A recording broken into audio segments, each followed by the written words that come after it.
Olá pessoal, sejam bem-vindos ao canal NEC Didata. Esta é a 8ª aula da nossa playlist de literatura. E agora nós vamos falar sobre o quientismo. Muito bem, vamos agora tentar entender um pouco sobre o contexto. O que nós precisamos entender aqui primeiramente é que o quientismo marca o início das produções escritas aqui nas terras que hoje conhecemos como Brasil, né?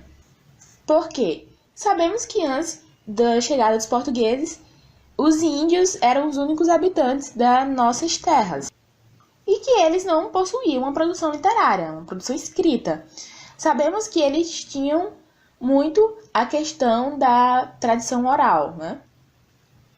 Mas a forma escrita nós não temos esse registro. Então, esse momento aqui marca justamente o início desse tipo de produção nas nossas terras, nas terras brasileiras. E o movimento é conhecido como quientismo justamente por ter acontecido aí em meados de 1500, que é justamente o momento em que temos a chegada dos portugueses aqui no Brasil, né?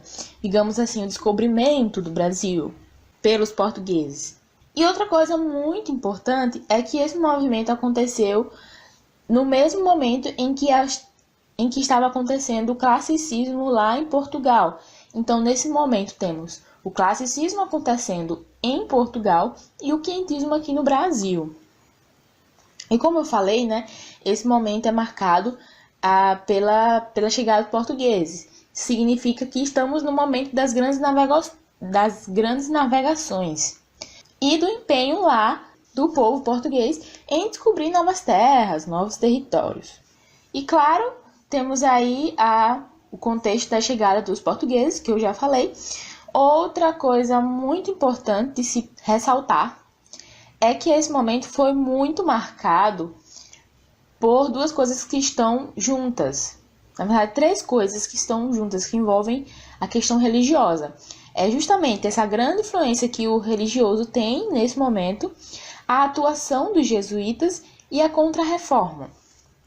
Porque quando os portugueses chegaram aqui, os jesuítas começaram o seu trabalho. O seu trabalho era justamente catequizar os índios, ou seja, evangelizar os índios. Então, esse empenho de Portugal, né, nas grandes navegações não era só uma questão de descobrir novas terras, mas uma questão de expansão da própria cultura desse povo, né? Eles buscavam evangelizar esses povos novos na sua religião, eles buscavam tentar introduzir essas pessoas no contexto da cultura de Portugal. Então não era só uma expansão territorial, né? Era uma expansão cultural. Eles queriam disseminar a cultura, né? A sua própria cultura. Então os jesuítas, eles foram os responsáveis em evangelizar os índios. Eles eram religiosos e tinham um objetivo missionário. E é importante lembrar, né, que os jesuítas eram religiosos católicos. E a Igreja Católica, nesse momento, possuía uma grande preocupação, que era o protestantismo, né? Nesse momento já tinha acontecido lá a Reforma Protestante com Martinho Lutero, e as novas ideias em relação à Bíblia estavam correndo o mundo. Então, a Igreja Católica queria, digamos assim, correr atrás do prejuízo e entrar no movimento de Contra-Reforma, que é de tentar fortalecer a sua doutrina e fazer com que essa doutrina seja expandida pelo mundo também. Muito bem, entendido aqui o contexto, vamos seguir adiante. Temos aqui algumas características do movimento quientismo. Em primeiro lugar, eu gostaria de ressaltar que o quientismo não é em si considerado um movimento literário, porque essa literatura, um movimento literário em si, um movimento literário brasileiro. Por quê? Apesar de ter sido uma literatura escrita em terras brasileiras, não é? Foi uma literatura que não foi escrita por brasileiros, porque nós vamos ver adiante que essa literatura foi produção dos europeus, dos portugueses. Mas mas produções que estavam relacionadas ao Brasil, à descoberta da terra, à vida dos índios, à cultura dos índios e tudo mais, que eram os habitantes do Brasil, mas não foi uma literatura propriamente brasileira, porque não foi escrita por brasileiros. E outra questão muito importante é o objetivo dessa literatura. Não foi um objetivo primordialmente, né, a priori, artístico. Nós vamos entender isso mais adiante, tá? Mas foi um momento muito importante, foi um marco da nossa literatura, né, das produções literárias, e que influenciou bastante nas produções futuras. E outra característica é que esse tipo de literatura também foi conhecida como a literatura de informação. Por quê?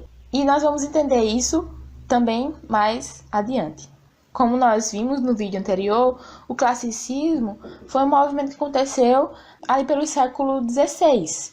E como eu falei, o quinhentismo aqui, no mesmo momento que o classicismo em Portugal. Então, o quinhentismo aqui aconteceu também por volta do século XVI. E, a princípio, os textos possuíam um objetivo já bem definido, que era o de falar sobre os nativos, sobre a descoberta da nova terra, sobre a fauna, a flora, descrever como era a vida aqui, enfim, era bem informativa mesmo, era descritiva, buscava descrever o que estava acontecendo aqui nesse momento. Então, esse é um ponto a se questionar sobre esse tipo de literatura. Se era uma literatura que possuía fins informativos, descritivos, e não principalmente fins artísticos, será que realmente podemos considerar uma escola literária? Ou a outra visão diz que é apenas um marco na nossa literatura, mas não propriamente uma escola literária?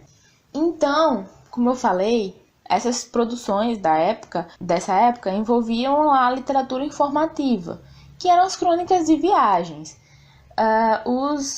As frotas de navios sempre saíam com um escrivão, que era aquela pessoa que estava lá registrando toda a viagem, registrava tudo o que acontecia para informar o rei que tinha ficado lá em Portugal. Então, digamos assim, sempre havia uma espécie de diário de bordo, de algo que estava sempre sendo registrado. E como eu já falei, nesse momento havia uma grande preocupação com a questão religiosa.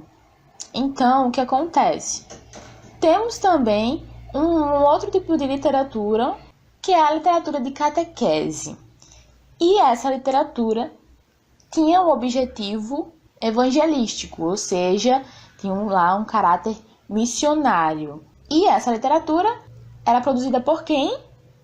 Justamente pelos jesuítas, que eram as pessoas responsáveis por esse trabalho. Esse tipo de literatura também era uma literatura pedagógica, porque também visava ensinar algo, não só ensinar a doutrina, mas, como nós bem sabemos, os jesuítas também tiveram um papel muito importante na educação aqui no Brasil, no início da educação. Porque se essas pessoas precisavam ter um certo nível de instrução para desenvolver o aprendizado religioso, né, para se aplicar lá a doutrina, certo? Então, literatura de catequese evangelística, também literatura pedagógica, porque buscava ensinar não só a doutrina, mas outros aspectos que iriam influenciar no aprendizado dessa doutrina e na integração dessas pessoas ao contexto religioso. Muito bem, então, essa época ficou muito marcada por dois tipos de literatura. Como eu já falei, a literatura informativa e a literatura de catequese. Vamos tentar entender primeiro que era a literatura informativa. Como vocês já viram neste vídeo, a literatura informativa tem o objetivo de informar, claro, de descrever. E é justamente isso. O objetivo dessa literatura era falar sobre as viagens, né? Relatar as novas terras, descrever como eram os povos que viviam nestas terras, como era a questão geográfica, como era a fauna e tudo mais. Então, era realmente uma coisa muito descritiva. E como exemplo principal, temos a carta de Pero Vaz de Caminha ao rei Dom Manuel. Pero Vaz de Caminha era o escrivão da frota de Cabral, que foi a frota que chegou aqui ao Brasil, né, que descobriu o Brasil. E o rei Dom Manuel, que estava lá em Portugal, né? E o Pero Vaz escreveu informando ao rei sobre as terras brasileiras, que não era Brasil ainda, né? O nome, mas que hoje é o nosso Brasil. E aqui temos a imagem do Pero Vaz de Caminha, o escrivão. Bem, temos também outros exemplos de literatura informativa da época que podemos citar, entre elas, o Diário de Navegação de Pero Lopes de Souza e Tratado Descritivo do Brasil, de Gabriel Soares de Souza. Temos aqui alguns trechos da carta de Caminha ao rei Dom Manuel sobre o achamento do Brasil, né? E vamos lá. Esse trecho diz assim: E assim seguimos nosso caminho por este mar, de longo, até terça-feira de oitavas de Páscoa, que foram 21 dias de abril, que topamos alguns sinais de terra. E a quarta-feira seguinte, pela manhã, topamos aves, a que chamam furabuchos.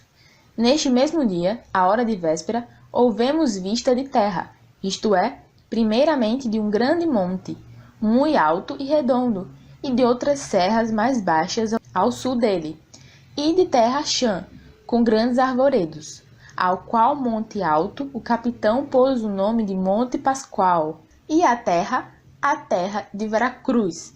Nesse momento aí, desse trecho, temos justamente a vista, né, dos primeiros sinais de terras aqui do Brasil. Temos aí primeiro o encontro com o monte, que foi denominado Monte Pascoal, e a terra de Veracruz, que é justamente o nosso futuro Brasil. E por último, temos um trecho que diz: E dali houvemos vista de homens que andavam pela praia, de 7 ou 8, segundo os navios pequenos disseram, por chegarem primeiro. A feição deles é serem pardos, maneira de avermelhados, de bons rostos e bons narizes, bem feitos. Andam nus, sem nenhuma cobertura, nem estimam nenhuma coisa cobrir, nem mostrar suas vergonhas. Então, esse último trecho, vemos a apresentação dos indígenas, né? Esse primeiro encontro, esse primeiro contato, um tanto quanto exótico para os portugueses, porque era um contexto totalmente diferente, uma cultura totalmente diferente. Os portugueses não tinham hábito de andarem nus como os índios, né? Porque era o costume dos indígenas, para eles isso era normal, enquanto para os portugueses não. Então temos esse registro desse choque de culturas, desse choque de sociedades diferentes. E vemos aí não só a descrição, digamos assim, da paisagem, do lugar, mas também da cultura desse lugar também, aqui manifestada através das atitudes dos índios. Certo? Então, é mais ou menos assim que funciona a literatura informativa: descrever a terra, descrever a fauna, a flora, os habitantes e tudo mais, para informar realmente sobre esse lugar. No caso da carta de Pero Vaz de Caminha, informar o rei Dom Manuel sobre a terra de Veracruz, que foi assim que eles chamaram nesse momento. Muito bem, temos também a literatura de catequese, como eu já falei, que foi aquela literatura com objetivo religioso, missionário, pedagógico, produzida pelos jesuítas.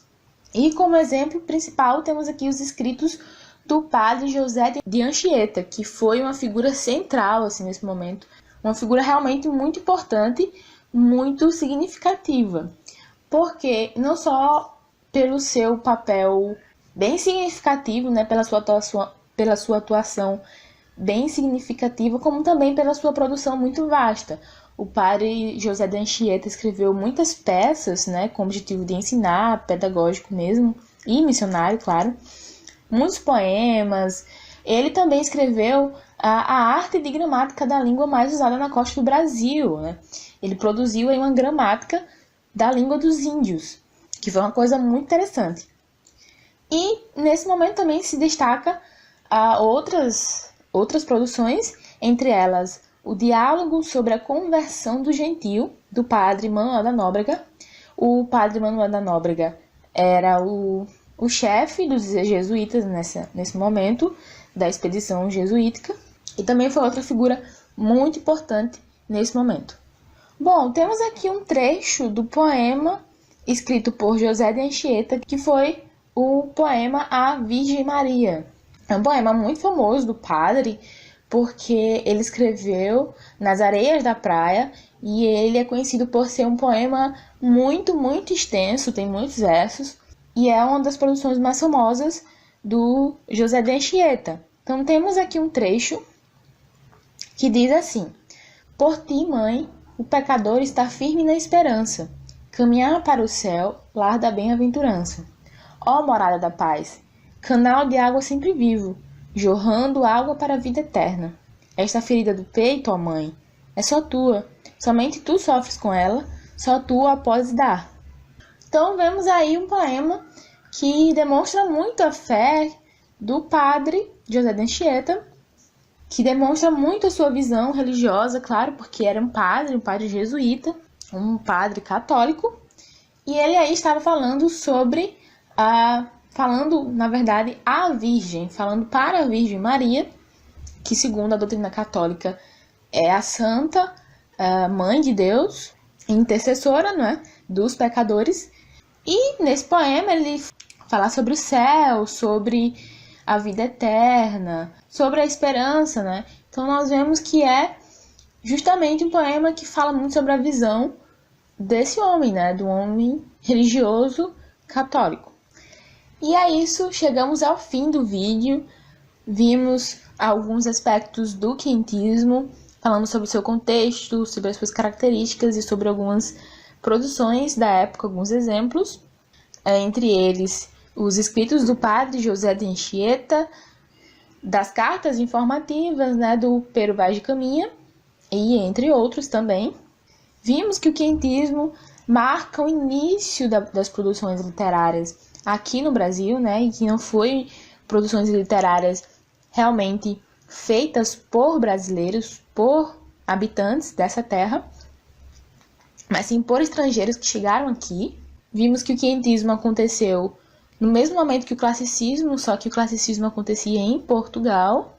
Temos aí um contexto de expansão marítima, das grandes navegações, do movimento de contra-reforma da Igreja Católica, a atuação dos jesuítas. E é isso. Espero que você tenha gostado e que você tenha aprendido. Muito obrigada por nos assistir. Dê o seu like, deixe seus comentários também, suas dúvidas, suas sugestões e suas críticas.